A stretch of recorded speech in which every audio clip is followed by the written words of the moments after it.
I have with me the Mauritius Financial Services and Good Governance Minister, Mahen Kumar Seeruttun, with us here today. Many thanks for speaking with NDTV. My first question is with regards to your visit here in India. It's been a long, 1 week long visit. What kind of investments is Mauritius looking at from India, considering that India and Mauritius are close Indian Ocean partners, but Mauritius has had very close ties with China as well. Vis-a-vis that, what is it exactly that Mauritius is looking at from India currently?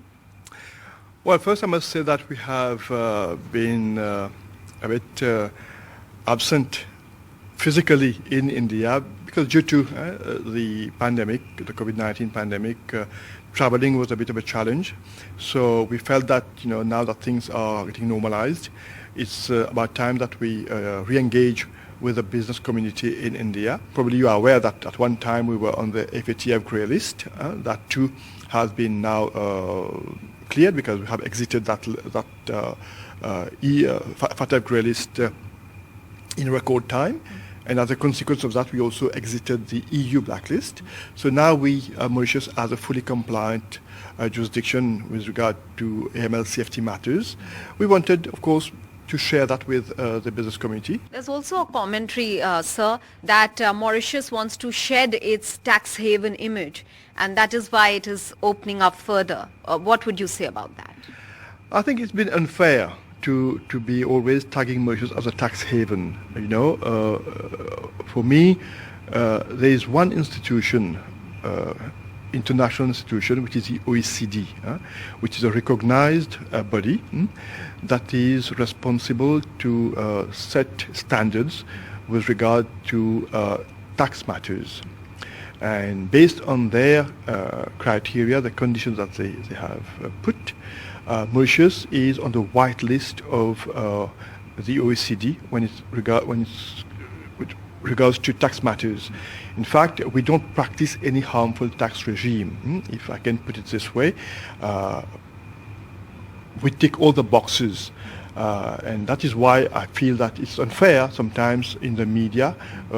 We see this happening again, and it's good that I have this opportunity today through your TV to convey that message that Mauritius is fully compliant with the OECD requirements with regard to tax matters, and we are fully compliant with that. Same thing with AML CFT matters, which is governed by the FATF. So on both issues, Mauritius is fully compliant, and that's where we intend to be, always adhering to those standards so that we maintain our level as a IFC of repute and substance. Very briefly, what are the sectors that Mauritius is looking at for investments from the Indian side? We are looking more now towards ESG projects because the whole world is now going through, or I would say investors are willing to put their money in projects that are very sustainable. That's what we see with all the FIs in Europe as well. And I know that today, if we want to attract investments, so that's where people are willing to really put their money in. So that's why we are coming up with a new ESG framework that would probably be one way to attract investment on these projects. But the other sector where we are really also putting much emphasis on is on fintech. That's why we came with a new piece of legislation in 2021, which is called the VITOS, the Virtual Assets and Initial Token Offering Services Act. It's a piece of legislation that captures all the requirements, especially with regard to AML CFT matters, in line with the recommendations of the FATF. So this is a piece of legislation which is, I would say, not many jurisdictions has adopted that kind of regulated space for fintech activities, and we feel that now that Mauritius, after 30 years in the financial services sector as a global IFC, we're looking at the next 30 years how it's going to be. So one area where we feel that that can take us to new heights is a fintech area, and I know in India you're very much in that space, so I'm sure there's a lot of things we can do together.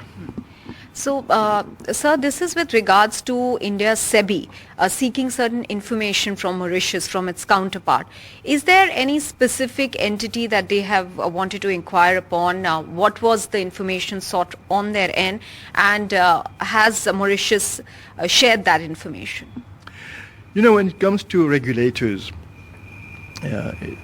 Mauritius, we have the Financial Services Commission, which is the equivalent of SEBI in India, and they have a kind of MOU signed between the two regulators, and this allows them to exchange information every time when there's a need for information. So they would reach out either from India to Mauritius or from Mauritius to India. So SEBI will reach out to the FSC, or FSC will reach out to SEBI for information. And I must say this is something which has always been there for quite some time now, and it has never been an institution where information has been requested and have not been provided.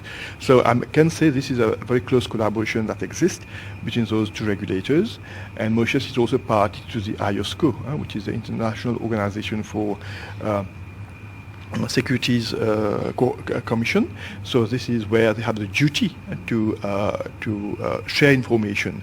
So we have always been party to that, and we have always shared information whenever it's been requested among competent authorities. So for that, I can tell you that every time there has been any request for Mauritius, the FSC, Mauritius has always been there to collaborate, and we will continue to do that. I can reassure you on that account.